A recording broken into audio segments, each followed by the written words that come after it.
Hello and welcome to the Gamer's Advocate. My name is Adam Bankhurst and today we're talking about Spider-Man Homecoming. So I just got out of the movie and just got home and had to record my thoughts.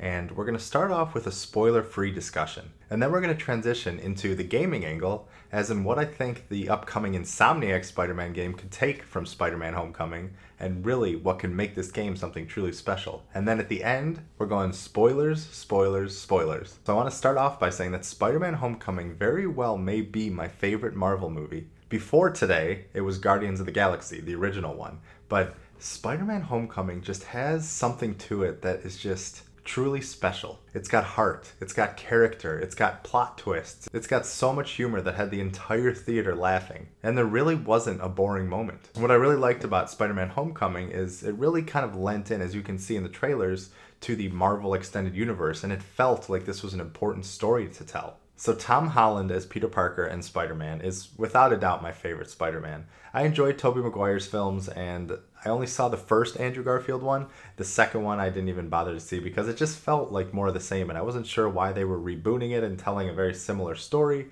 But this just feels so fresh. And like I said, I'm not going to go into too many spoilers yet, but his excitement for being Spider-Man is just infectious. It makes you excited to be along on his journey and learn to harness this responsibility while also having to deal with the pressures of high school. I mean, the movie's got a lot of tropes, the love interest, the best friend, the villain. It's got everything it needs to be a perfect summer blockbuster, but it just fires on all cylinders, and I could not stop smiling the entire movie. So I'm going to keep this part very short because I don't really want to say anything more, because I believe going into a film with as little knowledge as possible is the best way to see it. And I know some of the trailers may seem like they gave a lot away, but there's a lot in there that you're going to like. So go see Spider-Man Homecoming.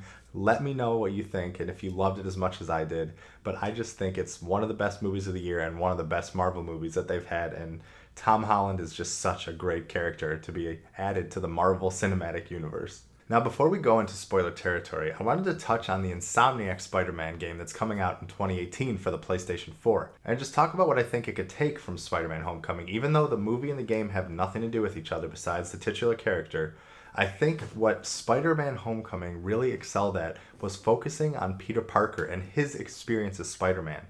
Instead of having two separate characters or too much Spider-Man, Peter Parker was really kind of the star of this movie. His growth, his learning the abilities, learning the ways of Spider-Man, and I would really love to see that explored more in the PlayStation 4 game. I mean, I could see situations, I know it's an action game, but maybe there could be some choice. Like, do you focus on a test or flirting with a girl or hanging out with your friends, or do you focus on saving a life or stopping a robbery or doing something of that sort, and maybe having this meter, and your choices, do you go the Peter Parker route or do you go the Spider-Man route, may affect the game world and the city itself. I just think player choice and player agency is huge in games and really adds weight to what you're doing and makes you think twice about what's happening, and then also think back in the future once you've done it. Like, did I make the right choice? Was this the right thing to do? Should I have sacrificed that old lady just so I can get another glimpse at the prettiest girl in school? I don't know, something like that. And another aspect I'd love to see that is the characters. Spider-Man Homecoming had such an incredible cast of characters, and it had a lot of very famous actors like Hannibal Buress and Marissa Tomei, and they were all fleshed out and had a very important role to play and were also very humorous. And the supporting cast of characters makes Peter Parker and his journey so much better because these are actual characters, not just stereotypes. So I hope that in the PS4 Spider-Man, you're going to be able to interact with these side characters and Peter Parker's friends or Spider-Man's friends, and taking side quests from them instead of these random people on the street saying, "Oh, Spider-Man, come save me," and then never seeing them again. Because my history with the Spider-Man games is I really just jump in there because I love swinging around New York City, enjoying the freedom and going through buildings and climbing to the top of the Empire State Building or some giant building and jumping off. And the story modes of these games, at least in my opinion, haven't been memorable, or maybe have been too long or too fetch questy, but I would really love to see some life and breath put into these characters and into this story and make it more than just a swinging simulator. So those are a few quick thoughts on what I think Spider-Man, the PS4 video game, can take from Spider-Man Homecoming. But now, and this is your spoiler warning, I'm going to be talking about full spoilers for Spider-Man Homecoming. So if you have not seen this movie, pause this and come back when you have seen the incredible movie that is Spider-Man Homecoming. So, here we go. First off, can we just talk about how awesome the Captain America school videos were? And I mean, I just love the fact that they throw in these little humorous points, like when he was pointing to the teacher on this side and he was standing to the other side. I just love those little touches, and especially at the end. If you have stayed till the end of the credits, and if you've seen a Marvel movie, you know that you need to stay till the end of the credits. Captain America had one last video talking about patience, and then waiting so long for something and having it disappoint and learning the lesson, and then it just ending.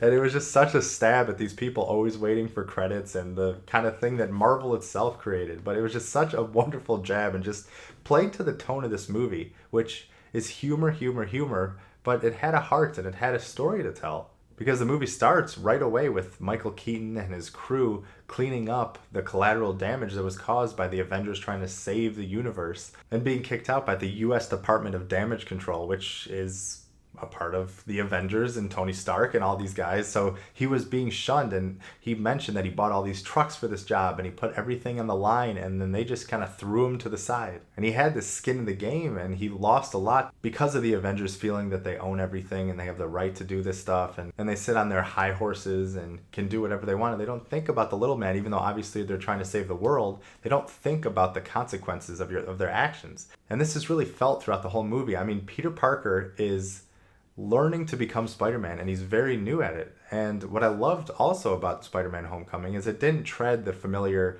how he gets bit by the spider and he learns how to become and Uncle Ben dies. That stuff is already gone. It's in the past. We know it's happened.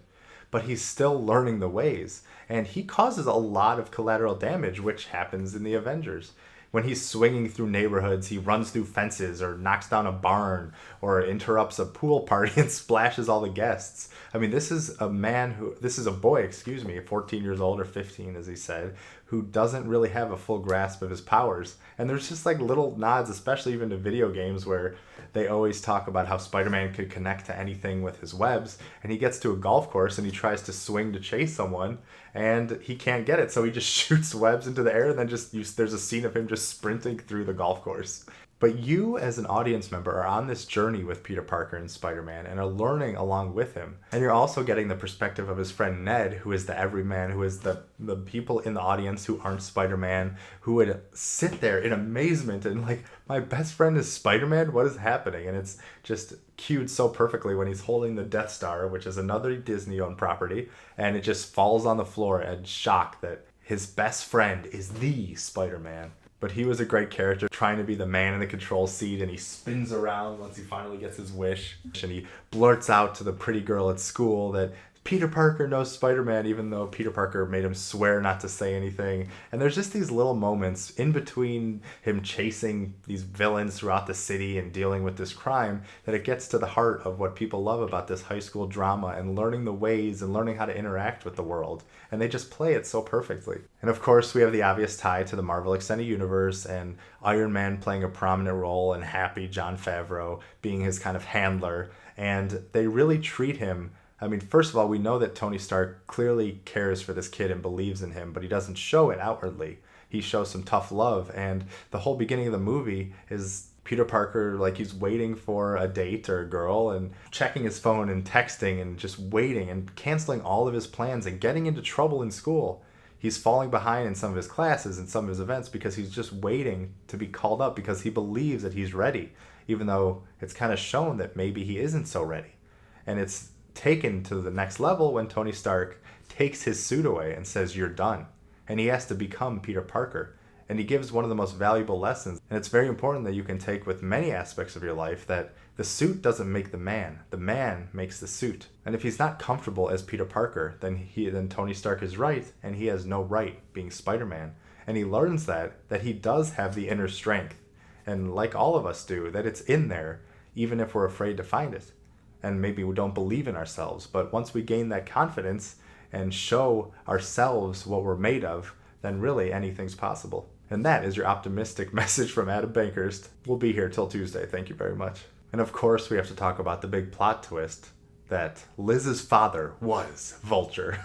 I mean, I did not see that coming. A lot of people, I heard audible gasps in the theater, because even though it's kind of a cliche, coincidental movie trope, it was still a nice surprise that you kind of weren't expecting. And they played it up with the wonderful music and him getting ready and trying the new ties on and learning how to tie a tie.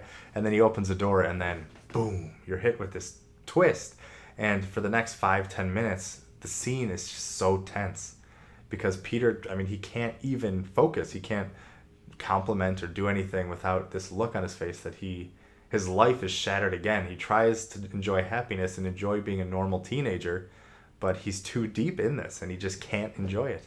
And it's very sad. I mean, Peter Parker really never succeeds at being Peter Parker. He misses the decathlon. He misses helping Ned become the cool kid at the party. He misses homecoming. He misses everything because his main focus is being Spider-Man. And it's a tough balance, and I think they really played into that time is short and choices matter and they come and go and you really have to choose. And his whole life was Spider-Man and everything kind of fell by the wayside. But yeah, as I said, that whole scene with him driving in the car and giving him a choice and saying, you saved my daughter, so I will save your life. We're even, square, you can move on, stop bothering me. But he just wouldn't give up. He just couldn't give up because he knew how important this was. And there were just good messages throughout this movie. And it just felt, I don't know, I mean, obviously it's fantasy and it's whatever, but it felt real and grounded. Whereas some of these other Avenger movies and some of the other big summer blockbusters like Transformers, I'm looking at you, are just action, action, action, action, action. And it gets, I don't know, in all honesty, it just gets old to me a little bit. I mean, it's exciting, but you don't remember it once the credits start rolling. And this movie, I'm going to remember for a very, very long time. And I can't wait to see multiple times and see Tom Holland come back in the Avengers Infinity War and hopefully another Spider-Man movie. And I just cannot say enough good things about that. So that is kind of where I'm going to end the spoiler talk of Spider-Man Homecoming. I mean, there's so many more things to talk about, but it's just still fresh in my mind. And I'm still just so excited about this movie. I mean, we didn't talk about Karen and the suit and him naming it and learning the ways and trying to stop these bad guys and his suit malfunctioning because he took off the training wheel protocol and kill mode was activated and his eyes got super small and red. And the movie ending with him denying the Avengers and Aunt May walking in on him and saying, "What the cut to credits." I mean, there were so many little moments that I'll be thinking about and I'm probably forgetting right now because, like I said, I just got out of the movie, but I wanted to talk to you guys and just share with you how much I loved this movie and how I can't recommend it enough if you haven't seen it, which I don't know why you would have gotten this far. Shame on you, but hey, to each his own, right? But yeah, that is Spider-Man Homecoming. One of my favorite movies I've seen in a very long time, and one that I think will be a great addition to the Marvel Extended Universe. So that's my talk on Spider-Man and Spider-Man Homecoming, and I really hope you enjoyed it, and I hope you got to go see the movie, and I'd love to know your thoughts. Send me an email at adam@thegamersadvocate.com.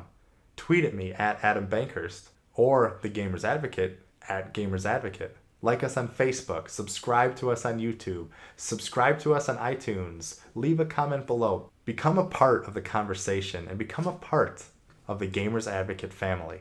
So I can't wait to talk to you guys next week about whatever news may break or topics may fly into my mind.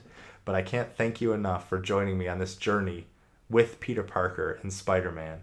And I hope, more than anything, that you have a great day and or night. Thank you.